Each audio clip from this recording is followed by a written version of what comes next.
जय हिंद, जय भारत, नमस्कार। आज एक नए वीडियो के साथ, नए ऊर्जा के साथ हम केमिकल काइनेटिक्स को डिस्कस करेंगे। केमिकल काइनेटिक्स फिजिकल केमिस्ट्री की कितनी इंपॉर्टेंट ब्रांच है।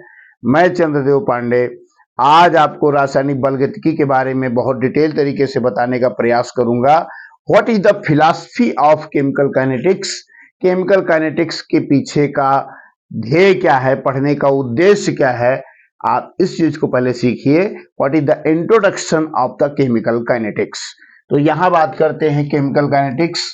केमिकल काइनेटिक्स फिजिकल केमिस्ट्री की ये ब्रांच है और काइनेटिक्स केमिकल मतलब कि केमिस्ट्री में, काइनेटिक्स मतलब कि कुछ बलगतिकी हो रहा है, कुछ चीजें हो रही हैं। रासायनिक बलगतिकी की बात करेंगे तो काइनेसिस मीन्स होता है बल गतिकी, काइनेसिस मीन्स होता है बल गतिकी। और बल गतिकी क्या बताता है कि रिएक्शन हो रही है कि नहीं हो रही है, यह तो बता देती है फिजिबिलिटी। फिजिबिलिटी आती है थर्मोडायनेमिक्स में, फिजिबिलिटी आती है थर्मो से। थर्मोडायनेमिक्स बताती है कि रिएक्शन होगी कि नहीं होगी, ये चीज बताती है थर्मोडायनेमिक्स। थर्मोडायनेमिक्स ने फिजिबिलिटी बताई, अभिक्रिया की संभावना delta G is equal to minus, तो फिजिबल है reaction. Delta G is equal to 0 तो रिएक्शन इक्विलिब्रियम में है। Delta G is equal to plus तो रिवर्स रिएक्शन है। तो रिएक्शन क्या है? रिवर्स है। ये चीज बताती है फिजिबिलिटी ऑफ द रिएक्शन। ये आती है थर्मोडायनेमिक्स। तो थर्मोडायनेमिक्स आप 11th में पढ़ते हैं और थर्मोडायनेमिक्स की बूढ़ी अवस्था है केमिकल काइनेटिक्स, क्योंकि थर्मोडायनेमिक्स हमको ये बताती है कि रिएक्शन होगी कि नहीं होगी, लेकिन कितना तेजी से होगी, कितना प्रोडक्ट बनेगा, कितना रिएक्टेंट लगेगा, कितना फास्ट होगा, वो जो है वो सिर्फ केमिकल काइनेटिक्स बताती है। तो chemical kinetics is the oldest stage of the thermodynamics. Thermodynamics की बूढ़ी अवस्था, यानी थर्मोडायनेमिक्स क्या है? बूढ़ी अवस्था किसकी? Chemical kinetics. Chemical kinetics thermodynamics की बूढ़ी अवस्था है। Chemical kinetics the oldest stage of the thermodynamics. तो यहां पर क्या क्या हम पढ़ने वाले हैं? यहां पढ़ने वाले हैं रेट ऑफ रिएक्शन, अभिक्रिया का वेग, average rate, rate law, order of reaction, RDS, rate determining step. अभिक्रिया का वेग, औसत वेग, वेग व्यंजक या समीकरण, अभिक्रिया की कोटि, ऑर्डर को क्या बोलते हैं? कोटि, और रेट को क्या बोलते हैं? वेग बोलते हैं। एवरेज को क्या बोलते हैं? औसत बोलते हैं।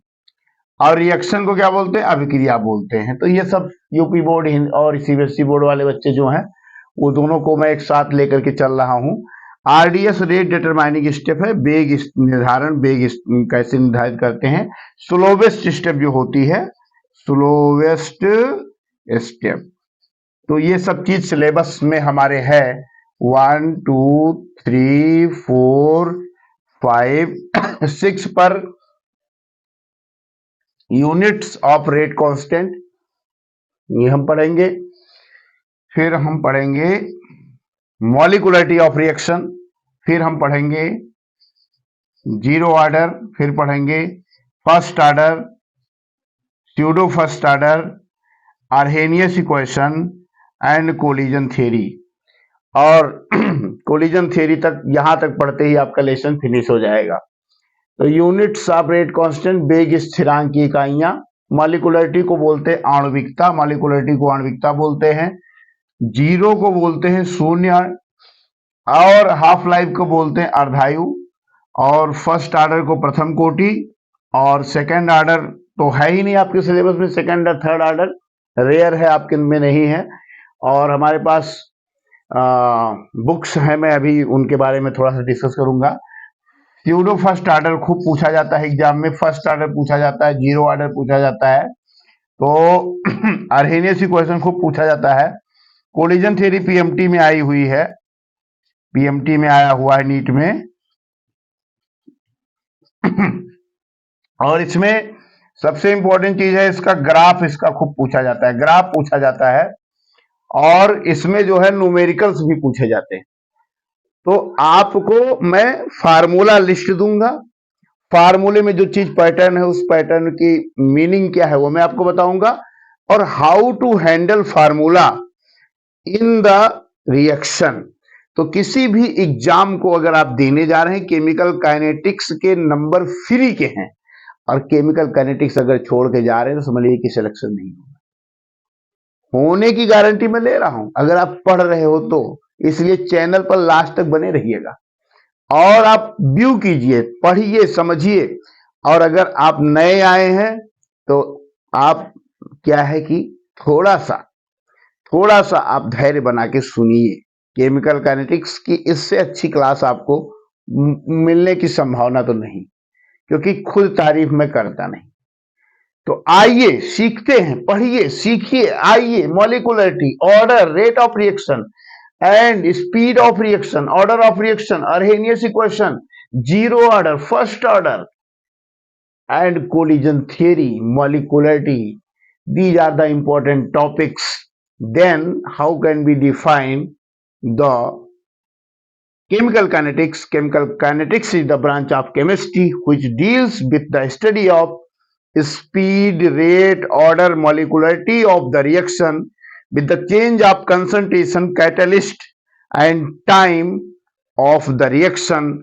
So the quality control of any industrial use can be applied according to the molecular chemical kinetics. Chemical kinetics अगर नहीं होती तो हमारी इंडस्ट्री आज नहीं होती, और इंडस्ट्री का जो इम्पोर्टेंस है, इंडस्ट्री में हम कितना गन्ना डाल रहे हैं, कितना चीनी बना रहे हैं, कितना अल्कोहल बना रहे हैं, कोई चीज हम कितना बना रहे हैं, quality control system can be decided according to the reaction that can be decided on the basis of chemical kinetics. तो केमिकल काइनेटिक्स को पढ़ते हैं, इसका स्क्रीनशॉट आप लोग चाहें तो ले लें, और इसके बाद हम स्टार्ट करने जा रहे हैं chemical kinetics. Thank you very much. तो आइए केमिकल काइनेटिक्स में हम आगे बढ़ते हैं, देखते हैं कैसे क्या होता है केमिकल काइनेटिक्स को चुटकियों में कैसे समझते हैं। तो पहले हमने एक रिएक्शन लिखा है R is equal to P, R से P में चेंज हो रहा है। R क्या है? रिएक्टेंट है। P क्या है? प्रोडक्ट है। तो R हमारा रिएक्टेंट है, P हमारा प्रोडक्ट है।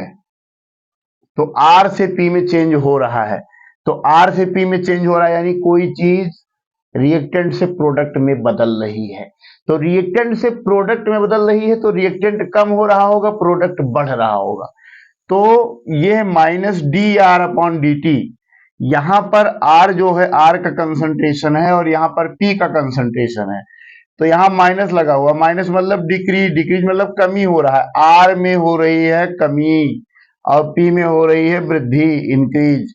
यहां पर डेल अपॉन डेल टी, ये कैपिटल डी डेल है, स्मॉल डेल है। स्मॉल डेल का मतलब कि थोड़ा सा टाइम में थोड़ा सा चेंज होने पर प्रोडक्ट में ज्यादा चेंज होता है, टाइम में थोड़ा चेंज होने पर रिएक्टेंट में ज्यादा चेंज होता है। डेल्टा जहां यूज करेंगे ज्यादा के लिए और डेल यूज करेंगे कम के लिए। कम चेंज हो रहा है, कम टाइम चेंज किया, ज्यादा प्रोडक्ट में चेंज हो गया।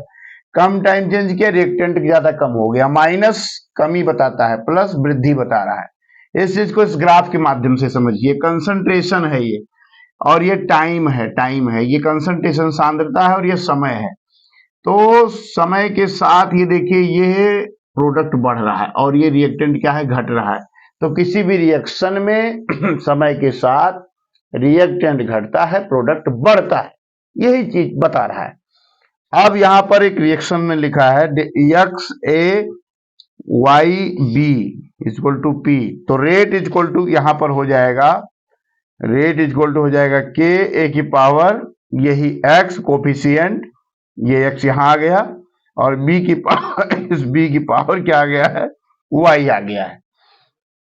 इसी चीज को यहां भी हमने लिखा है कि R directly proportional to A की पावर एक्स बी की power Y minus D R upon D T, इसी को बोलते हैं रेट यानी वेग, इक्वल टू के कांस्टेंट है, रेट कांस्टेंट बोलते हैं इसको, रेट कांस्टेंट बोलते हैं, और ए की पावर एक्स बी की पावर वाई कोफिशिएंट की पावर हो जाती है। तो ये भी समझ लिया हमने, ये भी समझ लिया, ये भी समझ लिया, ये भी समझ लिया। अब इसको समझते हैं, ये एग्जाम में आने वाला, लिख लो इसके बाद, लिखो एग्जाम, एग्जाम में आएगा, एग्जाम में आने वाला है, आने वाला है, आने वाला है, आएगा एग्जाम में, ध्यान रखना, यह क्वेश्चन पूछा जाएगा। Hg प्लस Cl2 HgCl2 बना रहा है, ये लिक्विड है, ये गैस है, ये सॉलिड है, इससे कोई मतलब नहीं है। इसका रेट कैसे लिखेंगे इस रिएक्शन का? तो ये दोनों रिएक्टेंट हैं, ये दोनों रिएक्टेंट है, ये कम हो रहे हैं, तो यहाँ माइनस लगा दिया गया है, और Cl के आगे भी माइनस लगा दिया गया है, और डेल्टा Hg मतलब बहुत ज्यादा कम हो रहा है, थोड़े से समय के साथ ये ज्यादा कम हो रहा है, और थोड़े से समय के साथ में ये Cl भी ज्यादा कम हो रहा है, और थोड़े भी समय के साथ में HgCl2 ज्यादा बन रहा है। अब इसी का एक एडवांस वर्जन है, ये एडवांस वर्जन है। एडवांस वर्जन क्या बताता है? ये बताता है कि यहाँ पर हमने 5 लिख दिया, यहाँ पर 6 लिख दिया, यहाँ पर 3 लिख दिया, यहाँ पर 3 लिख दिया, कुछ नहीं करना है, बाकी सारी चीज वैसे लिखते जाना है।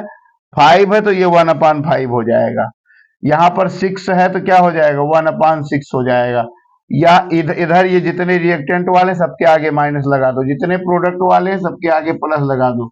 यहाँ पर 1/3 हो गया प्लस के साथ, यहाँ पर 1/3 प्लस के साथ हो गया। इस तरीके से आप रिएक्शन का रेट लिख लेंगे। आगे बढ़ते हैं, चीजों को समझते चलते। आइए केमिकल काइनेटिक्स में हम थोड़ा सा और इंपॉर्टेंट टॉपिक पढ़ते हैं, आगे की तरफ बढ़ते हैं। इसमें पहले है रेट ला। रेट ला, रेट ला क्या है भाई? रेट ला मतलब कि वेग नियम। तो CsCl3 plus Cl2 equal to CCl4HCl, इसका जो रेट है ये रिपोर्टेड है, ये रेट जो है इसका रिपोर्टेड है, ये रेट आ रहा है KCsCl3 क्लोरोफार्म और Cl2 की पावर हाफ। तो यहाँ की पावर कितना है? 1, यहाँ की पावर हाफ है। तो एक्सपेरिमेंटली रेट एक्सप्रेशन ये है, ये प्रयोगात्मक एक्सपेरिमेंटली डिटरमाइंड होता है। रेट ला जो होता है एक्सपेरिमेंटली डिसाइडेड होता है, ऑर्डर जो होता है एक्सपेरिमेंटली डिसाइडेड होता है। ये चीज बिल्कुल दिमाग में रख के चलना है कि ये प्रयोगात्मक से आती है, प्रयोग से आती है, एक्सपेरिमेंटली डिसाइडेड क्वांटिटी है। Order of reaction, order of reaction यानी रिएक्शन की कोटि, अभिक्रिया की कोटि क्या होगी? अभिक्रिया की कोटि जैसे हमने लिखा है R इक्वल टू के A की पावर 3/2 और B की पावर 1/2। तो अब ऑर्डर ऑफ रिएक्शन अगर लिखना है तो जो पावर होती है दोनों की पावर का सम हो जाता है, 3/2 plus 1/2 equal to 4/2, 4/2 equal to 2 हो गया। ऑर्डर क्या हो गया? सेकेंड ऑर्डर, सेकेंड ऑर्डर हो गया ये।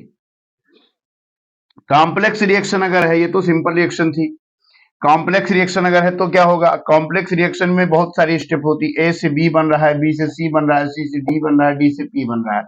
तो इसमें से जो सबसे स्लोवेस्ट स्टेप होगी, जैसे सेकंड जो स्टेप सेकंड है ये स्लो है, स्लोवेस्ट है, ये फास्ट है, मान लिया हमने, ये थोड़ी सी फास्ट है, ये वेरी फास्ट है, तो ये स्लोवेस्ट स्टेप हो गया, इसी को रेट डिटरमाइनिंग स्टेप बोलते हैं। तो जब कोई कॉम्प्लेक्स रिएक्शन लेते हैं, चेन रिएक्शन लेते हैं, तो उन रिएक्शंस में, ऑर्गेनिक के रिएक्शन में जो सबसे स्लो चलती है उसी को बोलते हैं रेट डिटरमाइनिंग स्टेप। उसी पर उस अभिक्रिया का रेट का मतलब वेग का निर्धारण होता है। अब इसकी यूनिट क्या है? यूनिट्स ऑफ रेट कांस्टेंट, इकाई क्या है इसकी? इकाई क्या है? इसके लिए एक फार्मूला वर्किंग हमने बना रखा है, हमने क्या लगभग सभी टीचर बना लेते हैं यही, मोल की पावर 1 माइनस n, लीटर की power n-1, second inverse. n की वैल्यू जैसे आप 0 के निकालते तो n इक्वल टू 0 रख लीजिए, n इक्वल टू 1 रख लीजिए, n इक्वल टू 2 रख लीजिए, लगा दीजिए, n इक्वल टू 0 लगा दीजिए, तो मोल की पावर क्या हो जाएगी? 1 माइनस 0, तो ये मोले रह जाएगा। और लीटर की पावर क्या हो जाएगी जरा बताना? लीटर की पावर हो जाएगी 0 माइनस 1, तो ये -1 हो जाएगा, और सेकेंड इनवर्स। तो ये वाला आंसर आ गया। अब n की वैल्यू 1 लगा दो तो क्या हो जाएगी? मोल की पावर 1 माइनस 1, तो ये वैल्यू क्या हो गई? फिनिश हो गई, खत्म हो गई। लीटर की पावर क्या हो गई? 1 माइनस 1, तो ये भी वैल्यू खत्म हो गई, ये वैल्यू खत्म हो गई, सेकेंड इनवर्स बच गया, इसलिए सेकेंड इनवर्स की वैल्यू आ गई। 2 अगर अप्लाई करेंगे तो मोल की इनवर्स लीटर सेकेंड, ऐसे आप 3 के लिए भी अप्लाई कर सकते हैं, 4 के लिए अप्लाई कर सकते हैं। तो आप 3 तक अप्लाई कीजिए, यहां तक आप समझ सकते हैं। तो यहां पर हमने rate of reaction, order of reaction. अब मॉलिक्यूलरिटी की बात आती है। मॉलिक्यूलरिटी क्या होती है? जैसे ऑर्डर ऑफ रिएक्शन और मॉलिक्यूलरिटी ऑफ रिएक्शन, इन दोनों में थोड़ा सा डिफरेंस है। इस चीज को मैं नेक्स्ट स्टेप में मैं चंद्रदेव पांडे आपका ऑर्गेनिक बाबा चैनल में बहुत बहुत स्वागत करता हूं। आइए पढ़ते हैं, समझते हैं मॉलिक्यूलरिटी और ऑर्डर के बारे में। ये आपके वाइवा में, इंटरव्यू में क्वेश्चन 100% पूछा जाता है। तो number of atoms, ions, molecules collide simultaneously. Collides मतलब लड़ते हैं, लड़ते हैं, लड़ते हैं। अरे एक कमरे में अगर 10 लोगों को बंद कर दो और कमरे की लाइट बंद कर दो तो कोलाइड करेंगे, दैट इज कॉल्ड कोलिजन, और उसी को बोलते हैं लड़ाई करना, लड़ना। तो ये है मॉलिक्यूलरिटी। कितने आयंस, एटम, मॉलिक्यूल किसी भी रिएक्शन में कोलाइड करते हैं उसे बोलते हैं कोलिजन, या उसे मॉलिक्यूलरिटी बोलते हैं। अब मॉलिक्यूलरिटी और ऑर्डर में क्या डिफरेंस है? ऑर्डर क्या होता है, मॉलिक्यूलरिटी क्या होता है, इस पे खूब क्वेश्चन पूछा जाता है। 2 मार्क्स के क्वेश्चन आपके बोर्ड में यहाँ आते हैं, ये क्वेश्चन पूछा जाता है। 2 नंबर का क्वेश्चन पूछा जाता है, तो कॉपी पेन चलाते रहिए। ऑर्डर क्या है? ये एक्सपेरिमेंटली डिटरमाइंड क्वांटिटी है। ऑर्डर मतलब कि कोटि, जो कोटि आपकी है, कोटि है, एक्सपेरिमेंटली डिटरमाइंड क्वांटिटी है। और ऑर्डर 0 भी हो सकता है, 1 भी हो सकता है, 2 भी हो सकता है, 3 भी हो सकता है, 1/2 भी हो सकता है, 3/2 भी हो सकता है, इंटीजर भी हो सकता है। और अगर कोई कॉम्प्लेक्स रिएक्शन है तो उसकी जो स्लोवेस्ट स्टेप होती है उस पर ऑर्डर डिपेंड करता है। जो सबसे स्लोवेस्ट स्टेप होती है, अभी हमने बताया, पॉज करके आप देख लीजिए। लेकिन मॉलिक्यूलरिटी 0 नहीं हो सकती, 1/2 नहीं हो सकती, 3/2 इंटीजर नहीं हो सकती, 0 नहीं हो सकती। कॉम्प्लेक्स रिएक्शन के लिए इसकी कोई मीनिंग नहीं होती है। मॉलिक्यूलरिटी एलिमेंट्री स्टेप पर डिपेंड करती है। तो ये है difference, main molecularity and order of the reaction, ये आप समझा पाएंगे। अब हम बात कर लेते हैं इंटीग्रेटेड रेट लॉ या समाकलित रेट नियम। तो इसमें 0 ऑर्डर रिएक्शन है। 0 ऑर्डर को बोलते हैं शून्य कोटि की अभिक्रिया। शून्य कोटि, शून्य, वक्रतुंड महाकाय निर्विघ्न कुर्मे कोटि संप्रभा, निर्विघ्न कुर्मे कोटि सम राति सर्वदा। तो वहां से आप वक्र कोटि महाकाय सूर्य कोटि समप्रभा निर्विघ्न कुर्मे देव सर्वकारी सर्वदा, वहां से नहीं आपको करना है, यहाँ कोटि है, कोटि पे ध्यान देना है। तो यहाँ पर 0 ऑर्डर रिएक्शन है। 0 ऑर्डर रिएक्शन के लिए मैं एक चीज कहता हूं, R equal to are not minus के टी। सिर्फ इतना याद कर लीजिए, R equal to are not minus के टी। इतना याद हो गया, ये याद कर लो, ये याद कर लो, याद कर लो। अगर आपको क्वालिफाई करना है, कंपटीशन, पीएमटी निकालना है, नीट निकालना है, आईटी निकालना है, नेट निकालना है, गेट निकालना है, पीएसआई निकालना है, तो आप इसको याद कर लो, R equal to are not minus के टी। इसको रीअरेंज करके लिखेंगे R इक्वल टू माइनस के T plus are not, minus के टी प्लस आर नॉट, इतना लिख लिया। इसको रीअरेंज करेंगे, K इक्वल टू हो जाएगा R not minus R upon T. यहां से रेट कांस्टेंट निकल के आ गया, K की वैल्यू निकल के आ गई। इसके एग्जाम्पल क्या है? इसके एग्जाम्पल है अमोनिया। अमोनिया टूटती है किसमें? N2 और 3s2 में, हाई टेम्परेचर 1100 डिग्री सेंटीग्रेड पर। और पीटी इसका कैटलिस्ट होता है। प्लेटिनम के सरफेस पर हेबर प्रोसेस में अमोनिया N2 और 3s2 में टूट जाती है और ये इक्विलिब्रियम रिएक्शन होता है। यहाँ पर रेट इक्वल टू, जो डिटरमाइंड रेट है वो बताता है कि 0 ऑर्डर रिएक्शन है। लो जी, अमोनिया हेबर प्रोसेस 0 ऑर्डर है। ये तो मैं आज जान पा रहा हूं, आप भी आज ही जान पा रहे होंगे। मैं पहले से जानता था, झूठ बोल रहा था। आप एचआई को देखिए, एचआई गोल्ड सरफेस पे H2 और I2 में टूटता है। गोल्ड सरफेस तो बड़ा महंगा होगा जी, लेकिन टूटता है तो टूटता है। यहाँ पर भी रेट जो है 0 ऑर्डर रिएक्शन होता है। तो 0 ऑर्डर रिएक्शंस को आप बहुत आसानी से समझ गए। 0 ऑर्डर रिएक्शन में R equal to are not minus के टी याद कर लीजिए। यहां से आपको बहुत कुछ मिलने वाला है। वो क्या मिलने वाला है वो मैं बताने जा रहा हूं, वो आप ध्यान दीजिएगा और समझिएगा। और चैनल पर नए हैं तो सब्सक्राइब जरूर कर लीजिएगा। मेरा रिक्वेस्ट है कि बजरंग बली आपको अच्छे नंबर दिलाएं, हनुमान जी आपको अच्छे नंबर दिलाएं, आप सब्सक्राइब जरूर करके जाएं। देखिए, r is equal to are not minus के टी, ये आपने लिख दिया, या लिख दिया r is equal to minus के टी प्लस आर नॉट। यहां से क्या मिलने वाला है, y is equal to m x plus c. यहां पर क्या होता है, यहां पर क्या होता है, यहां पर क्या होता है, यहां पर क्या होता है, तो कंसंट्रेशन और टाइम में आपको ग्राफ निकालना होता है। तो वही ग्राफ आपको यहां पर क्या निकालना होगा, यहां पर x हो जाएगा और ये हो जाएगा माइनस के, यहां पर स्लोप हो जाएगा माइनस के हो जाएगा, और ये जो है आर नॉट, ये यहां से यहां लेकर के हो जाएगा आर नॉट, ये इंटरसेप्ट हो जाएगा, इसको बोलते हैं इंटरसेप्ट, इंटरसेप्ट। और ये एक्स एक्सिस है, एक्स को हम क्या बोलेंगे, टी बोल देंगे, एक्स एक्सिस है ये टी बोलेंगे, और ये वाई एक्सिस है, ये वाई एक्सिस है, और ये एक्स एक्सिस है। तो यहाँ पर y इक्वल टू आर है, तो y equal to are not यहाँ पर लिख दिया हमने, आर नॉट ये आपका क्या हो जाएगा आर नॉट माइनस के, और यहां से रिएक्शन आपकी स्टार्ट होती है, तो यहां से आपकी स्टार्ट हो रही है, ये है आपकी आर नॉट, यहाँ पर है ये आर है, ये आर है, आर है। तो आर और टी में अगर कंसंट्रेशन और टाइम में ग्राफ, तो माइनस के, ये आपकी स्लोप है, इसको बोलते हैं स्लोप बोलते हैं, ये स्लोप है।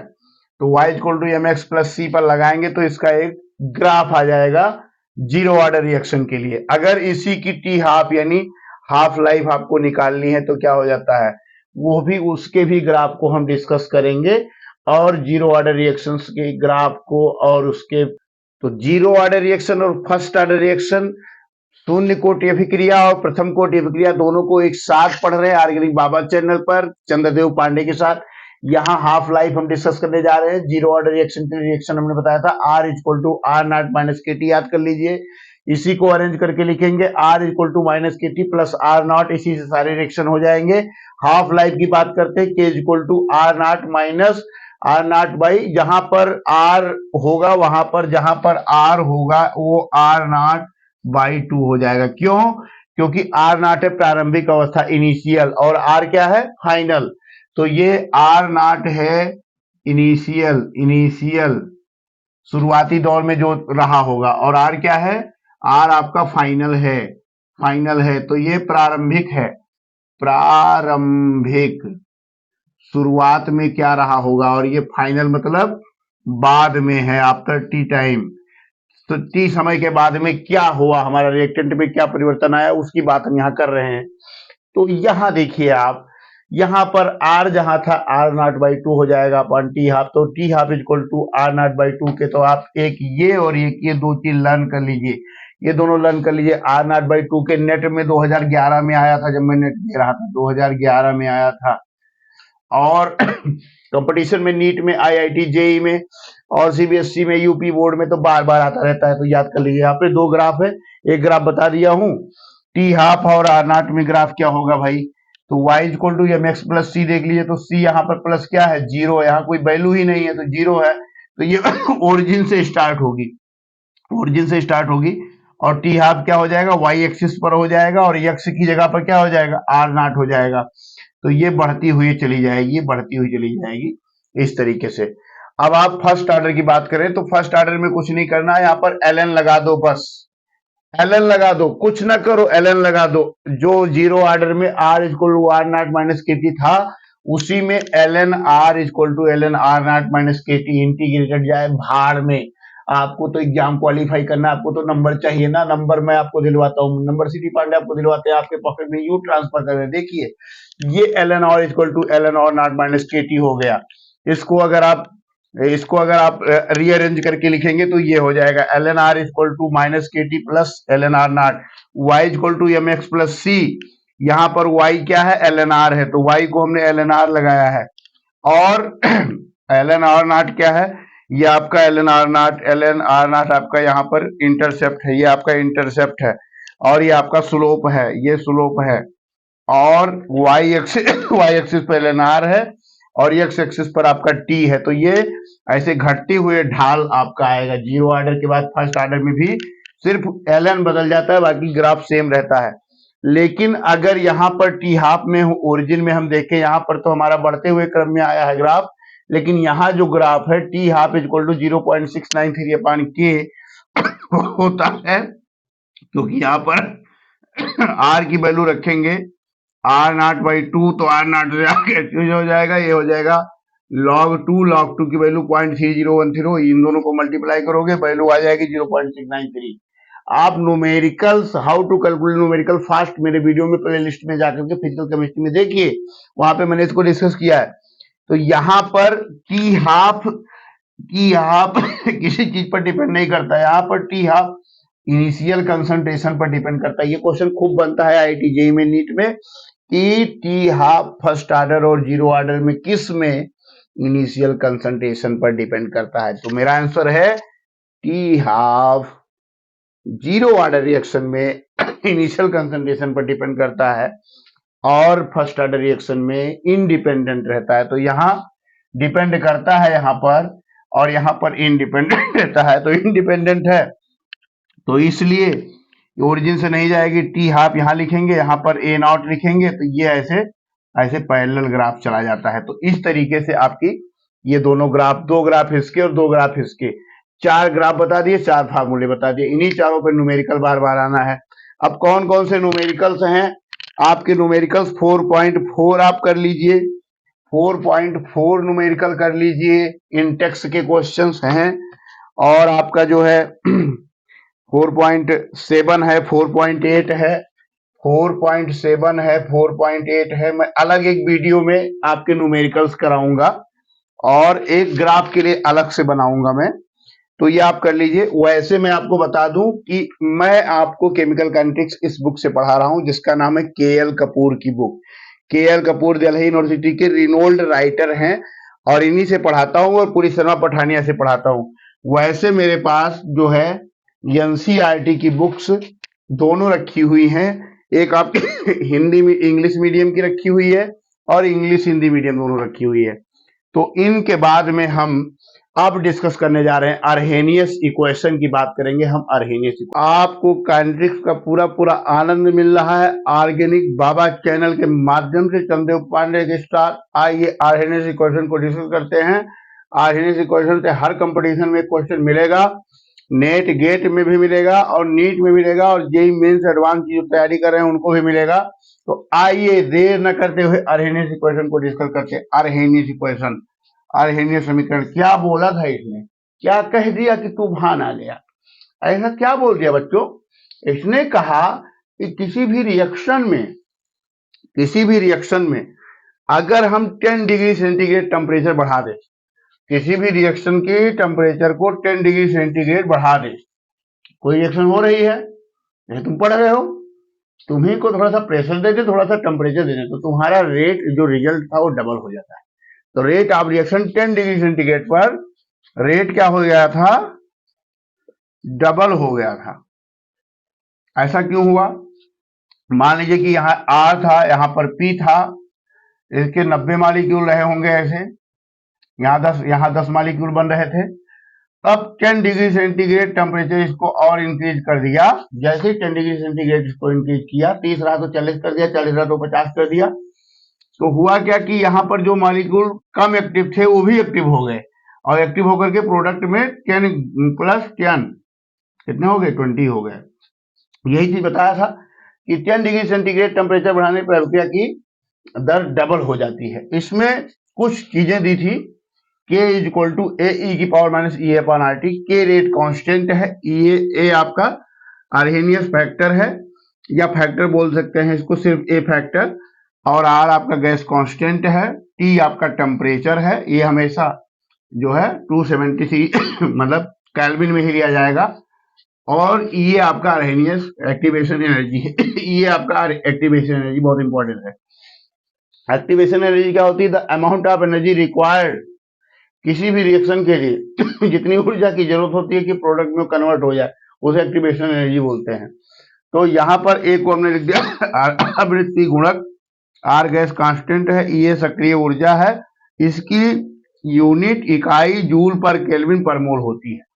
अब इसी रिएक्शन को अगर यहाँ पर Ln लगा दें, कुछ नहीं किया, K की जगह पर ln k कर दिया और a की जगह पर यहाँ पर ln ले लिया, तो एक्सपोनेंशियल खत्म हो जाता है। मैथमेटिक्स वाले बच्चे जान रहे हैं चीज को, लेकिन जो बायोलॉजी वाले में जान लें कि एक्सपोनेंशियल खत्म हो जाता है। तो माइनस ई अपन आर हो गया और यहाँ पर ln a हो गया। इसका जो है इसका ये फॉर्म है ln लेने पर एक्सपोनेंशियल को खत्म कर दिया। तो ln से इधर पे मल्टीप्लाई कर दिया, इधर मल्टीप्लाई कर दिया, तो मल्टीप्लाई करने पर क्या होती है, जुड़ जाती हैं चीजें। तो यहाँ जुड़ गई, तो यहाँ पर y इक्वल टू क्या हो गया, एम एक्स प्लस सी लगा दीजिए, ln k इक्वल टू ये minus E upon R T plus ln a। तो ln k क्या है, y एक्सिस है और x एक्सिस क्या है, माइनस वन अपान टी। यहाँ पर ई ए इंटू वन अपान टी कर दीजिए, तो माइनस वन अपान टी क्या है, ये हमारा क्या है, वन अपान टी क्या है, ये हमारा x एक्सिस है।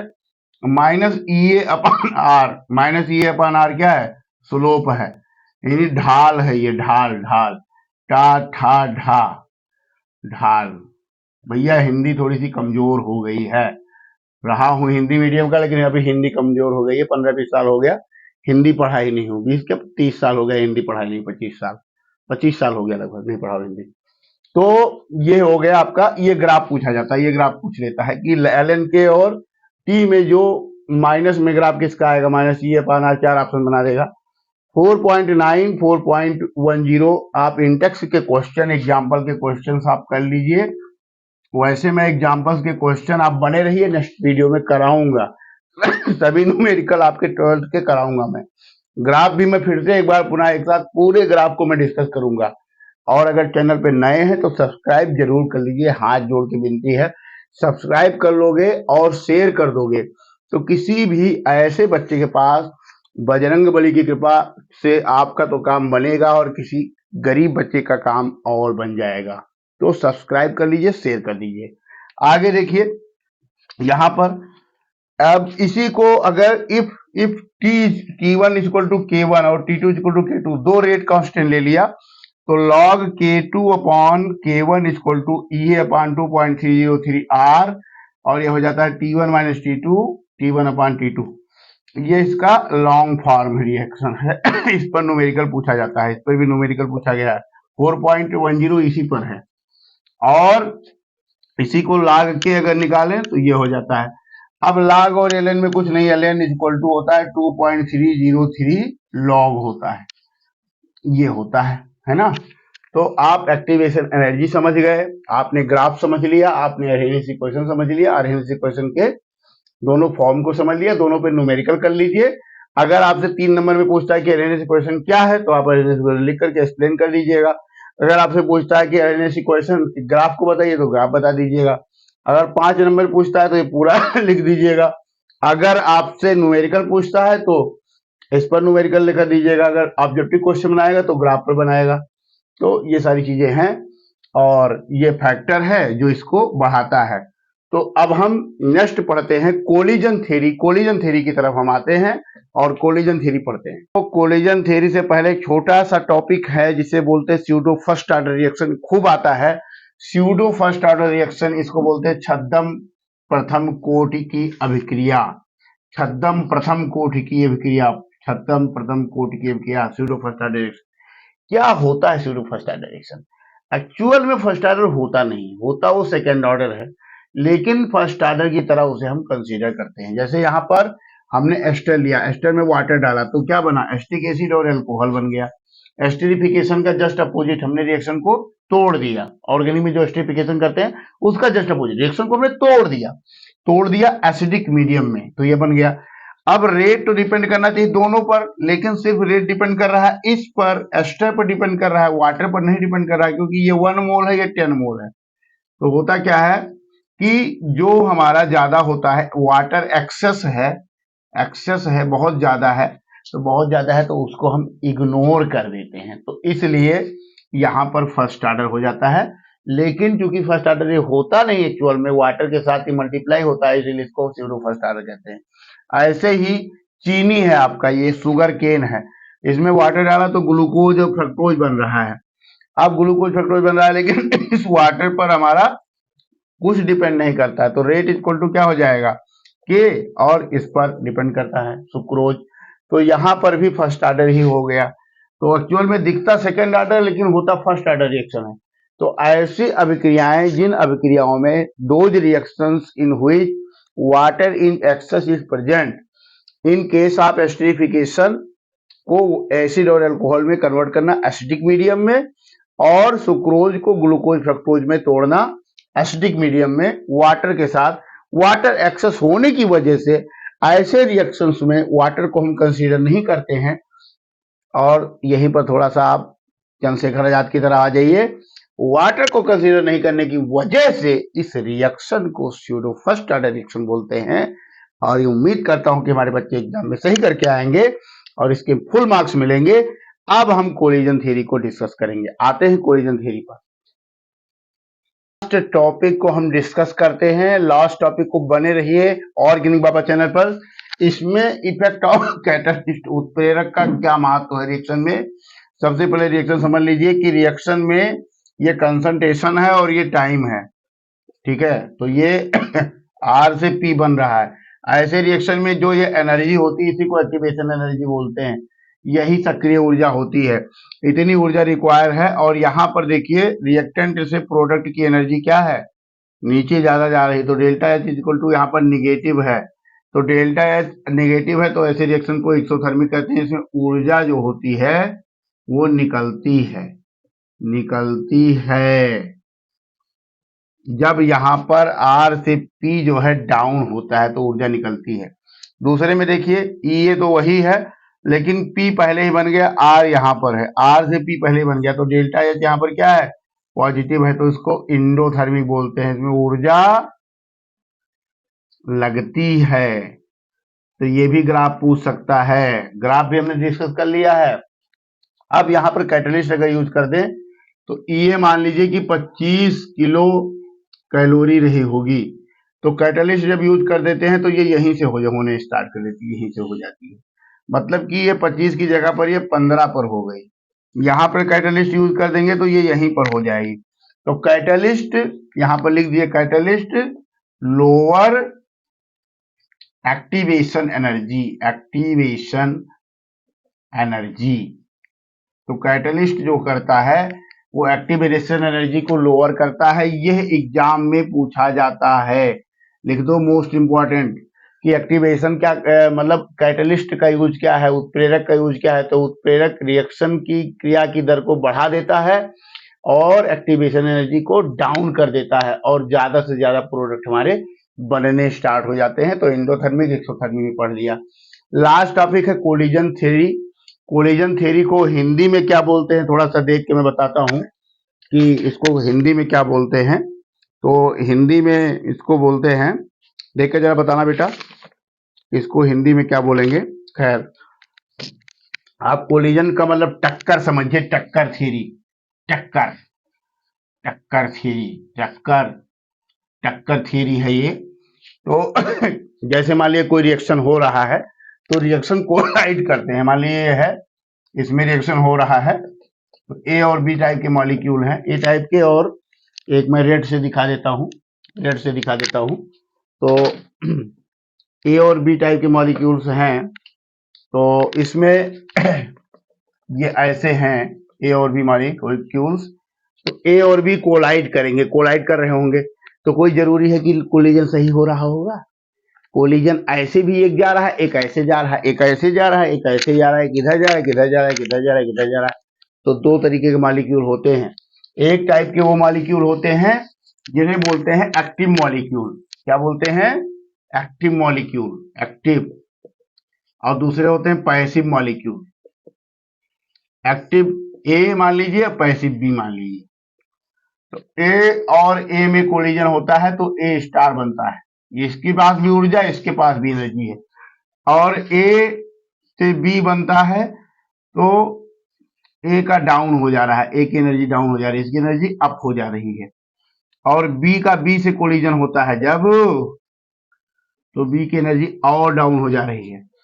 ऐसे ही आपको सोसाइटी में भी तैयारी करते समय भी लोग मिलेंगे। कुछ लोग आपको रायचंद मिलेंगे जो आपको ज्ञान दे देंगे, आपको मोटिवेशन दे देंगे। कुछ चैनल पर जाओगे आपका मोटिवेशन बढ़ जाएगा, जैसे ऑर्गेनिक बाबा चैनल पर। कुछ चैनल पे आप जाएंगे आपका मोटिवेशन डाउन हो जाएगा। तो हमेशा सतर्क रहिए, पैसिव लोगों से नहीं मिलना है, आपको एक्टिव लोगों से मिलना है और एनर्जी हमेशा बढ़ा देना है। तो कोलिजन थ्योरी ये कहती है कि जब जब एक्टिव कोलिजन होता है तब प्रोडक्ट बनता है। जब एक्टिव थ्योरी होनी चाहिए, मतलब एक्टिव कोलिजन होना चाहिए, प्रॉपर टक्कर होना चाहिए, टक्कर प्रॉपर होना चाहिए। टक्कर जब प्रॉपर होगा तब बनेगा आपका प्रोडक्ट। और टक्कर जो होना चाहिए वो सही दिशा में न होना चाहिए, proper orientation, proper orientation. Orientation मतलब कि आप तैयारी भी कर रहे हैं तो सही दिशा में कर रहे हैं, प्रॉपर ओरिएंटेशन मतलब सही दिशा में तैयारी कर रहे हैं, और आप जो क्वेश्चन सॉल्व कर रहे हैं वो 3 साल के आप PYQ रख करके सॉल्व कर रहे हैं। आपने थोड़ा सा पढ़ा, देखा क्या हमने पढ़ा, फिर आपने पढ़ा क्या हमने भी नहीं पढ़ा, क्या अभी हमको पढ़ने की जरूरत है, कैसे पढ़ना है। तो आप चीजों को ऐसे अगर करते हुए चलते हैं तो वही आपका है एक्टिव और पैसिव मॉलिक्यूल। एक्टिव तरीके से काम कर रहे हैं, दूसरा प्रॉपर ओरिएंटेशन, प्रॉपर वे में कर रहे हैं। तो कोलिजन थ्योरी ए और बी बताया कि ए और बी से P बनता है, तो R equal to rate equal to होता है ZAB, यानी ए और बी में कितना कोलिजन हुआ, और e की power minus E upon R T ये तो आपको पता है, एक ए e की power minus E upon R T अर्हेनियस से आया है। अब किसी ने कहा कि अगर प्रॉपर ओरिएंटेशन लगा दो तो प्रोडक्ट ज्यादा बनेगा, तो R equal to P Z A B E की power minus E upon R T. NEET में आया हुआ है 4 बार ये क्वेश्चन कि क्या लगा देते हैं, कौन सा स्टेरिक फैक्टर लगा देते हैं, प्रॉपर ओरिएंटेशन लगाते हैं तो प्रोडक्ट अच्छा बनता है। अब जैसे यहाँ पर एक रिएक्शन है एल्काइल हैलाइड CH3X में OH का अटैक है, तो OH का अटैक सामने से होगा, फ्रंट से होगा, तो फ्रंट से होगा, और यहीं से लिविंग ग्रुप निकल रहा है, ये लिविंग ग्रुप कि इस OH का अटैक यहाँ बैक से होगा, तब प्रोडक्ट किधर अच्छा बनेगा। तो ये वाला अटैक जो होगा तो इससे प्रोडक्ट नहीं बनेगा, ये अटैक हो ही नहीं पाएगा, क्योंकि ये भी माइनस है और ये भी माइनस है, माइनस माइनस में क्या हो जाएगा, रिपल्सन हो जाएगा, और यहां से अटैक करेगा तो प्रॉपर ओरिएंटेशन से प्रोडक्ट बन जाएगा। इसलिए SN2 रिएक्शन में बैक साइड से अटैक होता है, और SN2 रिएक्शन में बैक साइड से अटैक होता है, तभी प्रॉपर ओरिएंटेशन उसको माना जाता है। तो that is all about of the chemical kinetics.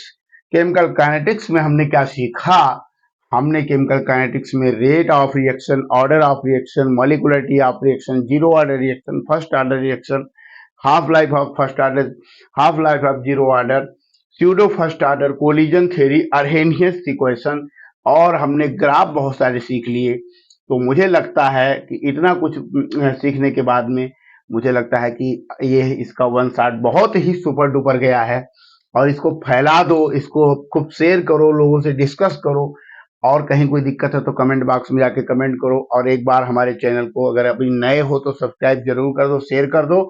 बहुत कुछ मिलने वाला है, इस चैनल पर बने रहिए, आपकी पूरी तैयारी कराऊंगा, ये वादा है। 2023 में आप 95 प्लस पाएंगे, 100 में 100 लेके आएंगे, ये CD पांडे, चंद्रदेव पांडे, ऑर्गेनिक बाबा का वादा है। जय हिंद, जय भारत, हर हर महादेव।